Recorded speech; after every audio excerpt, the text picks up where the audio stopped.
Boo, from last week, you guys had a big lead, but what was different this time around that allowed y'all to hold them off? Go ahead, Shaq. I just feel like, execution. Coach, they drove some good plays down the stretch, and we just strapped down on defense, to keep them from trading baskets. Go ahead, step to the players left. Cam, could you take us through that, dunk you had there at the end, kind of what you guys had in the huddle? Is that, the play you were looking for there? Yeah, that's the play Jan drew up, man. We had a counter though if they would have stayed off me and played the lob, but thank God the play happened, so everything worked out in our favor. We'll stay front row to Justin, then we'll go back to the cameras and John. Shaq, these past 2 games, getting back in the starting lineup, where do you feel like you're most effective in the game? Because it doesn't feel like a coincidence that you step in and you guys have 2 of your better offensive performances with you stepping back in. I feel like I'm an all-around guy. I play defense. That's what my strengths are, defense. But I've learned to come with confidence as well. Just coming out there with confidence and being able to hit shots. This is for both of you guys, I guess. Start with Cam here, though. Cam, when they went on that 27-8 run in the second half when y'all were up by 18, do you think that y'all kind of relaxed a bit after that and got too comfortable? What do you think it kind of was down the stretch? I just think that we just had a minor drop off. I think the guys that subbed in kind of relaxed a little bit, maybe. Just got to get in film, correct those little mistakes, and get back to it on Saturday. We'll go front row to the players right and Benjamin. Yeah, Shaq early on, you guys were clearly picking up right where you all left off in the 2 lane game offensively. What were some of the keys that allowed that offense to be free-flowing really the entire first half of this field goal percentage? Just working at it in practice. Coach stresses the real game speed, practice and simulate game time, and just getting in the gym. We have a lot of guys that's in there every day, getting them extra shots before and after practice. So it's just a good thing for us. We'll go back to the players left and then go to Steph and back to Justin. For either of you guys going into that, timeout before the dunk you guys had there to take the lead again, I guess what kind of was the message? What was the mentality of, you guys let the lead slip away, but you had one more chance to kind of take it back? Shaq, go ahead. Just that we're playing to win. Everybody kind of got on the heels, it looked like, and then as Cam mentioned, we had a bit of a drop off. So just playing to win. Not trying to play to lose. Shaq, just going back to your first month of the season, obviously you missed those first 2 games at the beginning of the year, and then you're reserved for a couple games in the start. How do you just sort of handle this first month, getting yourself back to where you were at the end of last year? Chopping wood, just every day getting to the grind, in the gym, film, a lot of sessions to get me back caught up and stuff like that. But it's been easy. It's been easy. Well, my teammates, talking to me and feeding me and everything. Got time for a couple more for the players. If you have them, raise your hand if you got it. We'll go back to Steph.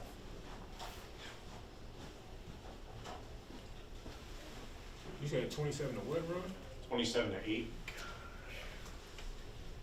Cam, we see DJ, start scoring a bit more these last couple of games, but, throughout this year, it seems like he's got the best or one of the best plus minuses on the team, even if he's not hitting his shots.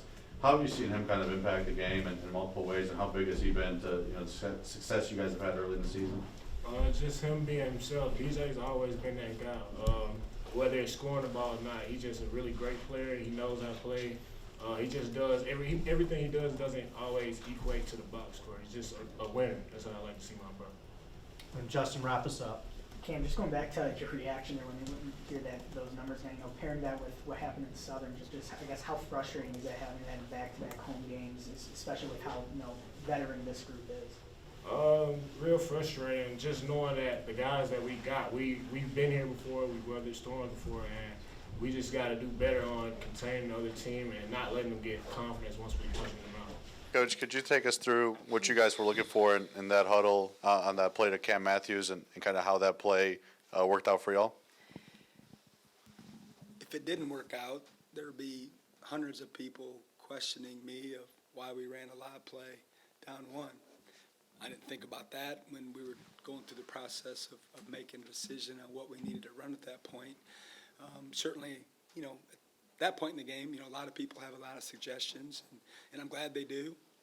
And James Miller suggested we run that play, and I gravitated toward it right away. It's a play we run a ton, not just here, but previous stops. It's always been in our library, if you will. And I don't think I've ever ran it, when you're down one under a minute to play. I've run it in tough situations before, but never quite like that. And one of the reasons it made sense is we had run a set a little bit earlier, a possession or two, where Josh made the three, and it was basically in that same family, if you will, and it was set up nicely. And fortunately, they executed it well, and we were able to get the lead. But unfortunately, at the time, it was kind of frantic. I was hoping they would, not celebrate too long and get back and defend.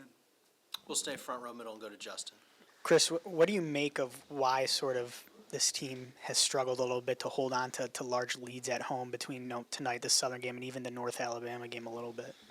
Yeah, again, it's like my default answer. If I knew, I'd fix it.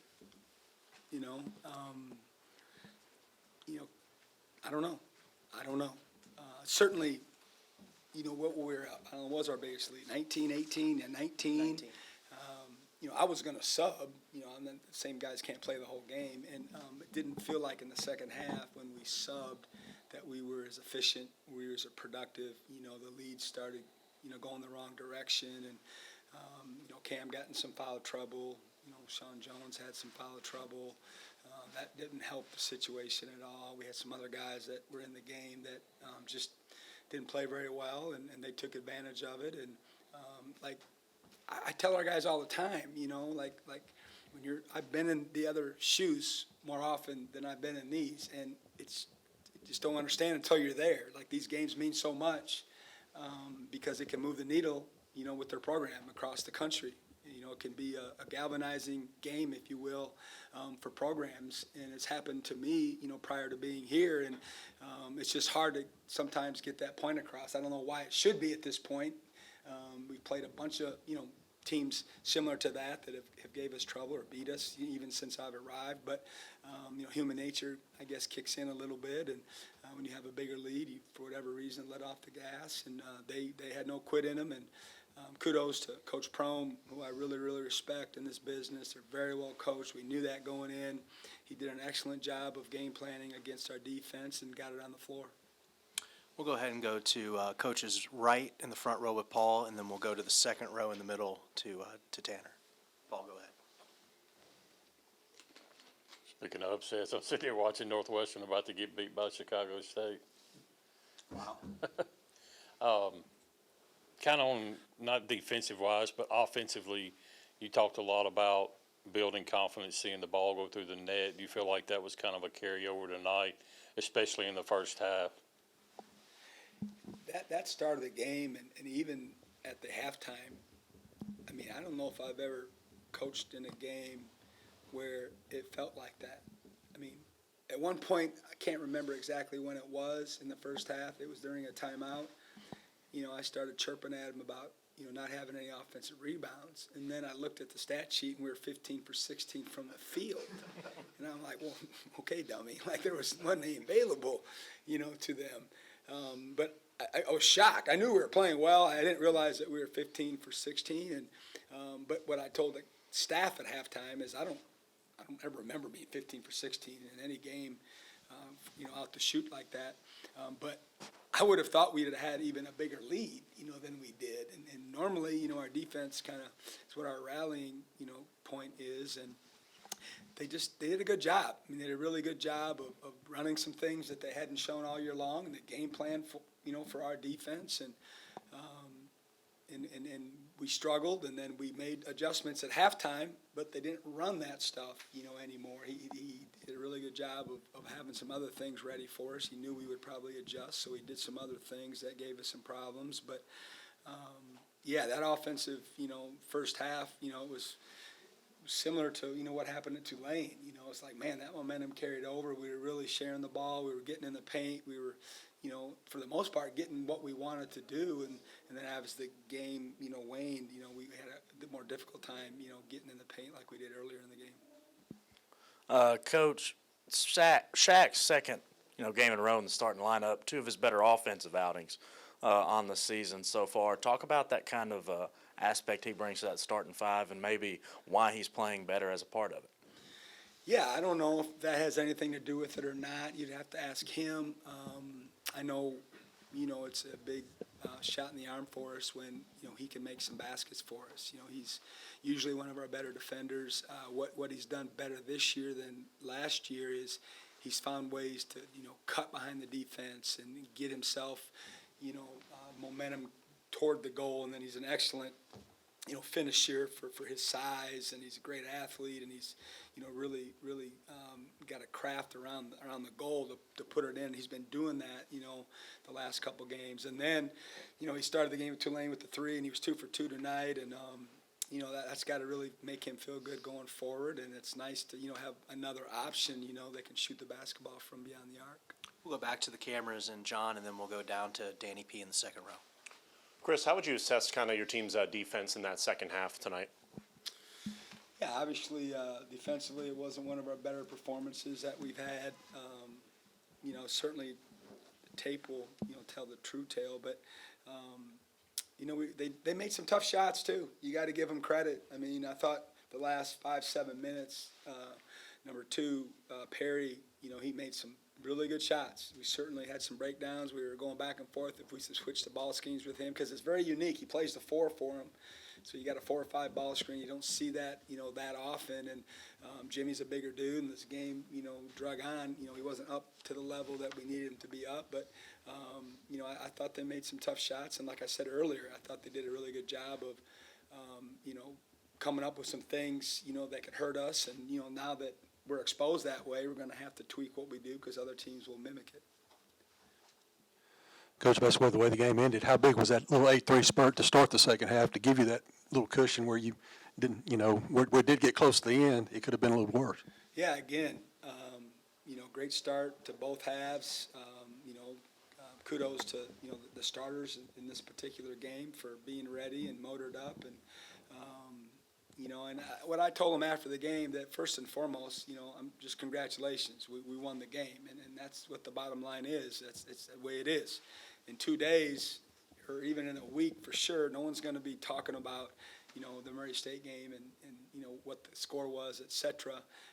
It's just going to be a W or an L, and that's just the bottom line, like I've talked about, you know, previously in here. But the problem was I just didn't feel like, especially in the second half, which I already alluded to, that we just didn't have as many guys, you know, ready to go for whatever reason. We just didn't get the same kind of production. And I ain't talking about the stat sheet, just, you know, playing, you know, what we need them to do and playing the right way and you know, sticking with our principles. It really, really hurt us in this particular game. Back to coaches left, and then Steph and Justin to wrap us up. You mentioned earlier, you know, how big that 3 from Josh was a couple of possessions before because of, you know, was able to open things up a bit with that play with Cam. I guess just overall this year, how important has it been compared to last year to have a guy like Josh that, you know, has given you a consistent threat from deep and kind of keeps, you know, defenses honest compared to, you know, last year? Yeah, especially on the offensive end. It just changes, you know, how we look. It gives us a big weapon on the perimeter that, you know, just to be honest, we didn't have last year. So it opens up the floor, you know, for other people to drive the ball in there. You know, it opens up the floor for the guys around the basket. You know, you can tell now that, you know, the video's out, the word's out, et cetera, like they're not coming off him, you know, very often. They're sticking with him, which creates, you know, more space. And, you know, he hit some big shots tonight again. You know, he's been doing that for us all year long. He's still got room to grow. He's still, you know, trying to figure out, you know, how to play without the ball in his hands on offense, and then certainly, you know, on defense with the expectation we have on that end of the floor. I was going to ask about Shaq, but bit of an off-brand question. Obviously, it doesn't really affect your team this year, but the NCAA ruling this morning just about allowing the 2-time transfers to play. Just obviously, you're a longtime basketball coach. Just if you have any thoughts on that, and just how it's maybe affecting the game here in the middle of a season. I've got a lot of thoughts on it that I'm not going to share. Yeah, I probably don't need to respond to that question, but it's the Wild Wild West. You know, it's the Wild Wild West, and I'm not in those rooms. Obviously, they're not asking me what I think, but it's an interesting time. Paul, for the bonus question to end us. You said that you would know a little bit more on Tolu after his scan Thursday. Just curious as to what that said. Yeah, the scan was good. It's what the doctors wanted to see. You know, he'll be released to practice on Friday. It's part of the journey, part of the process. You know, he's not going to be out there for 2 hours, you know, going physical contact, but he is going to be released on Friday, and then we'll just see how he reacts. You know, he'll get, you know, a little bit of time here, a little bit of time there, and we'll start working him into the. Contact, though. No, he'll be contact on Friday, so that'll be his first day.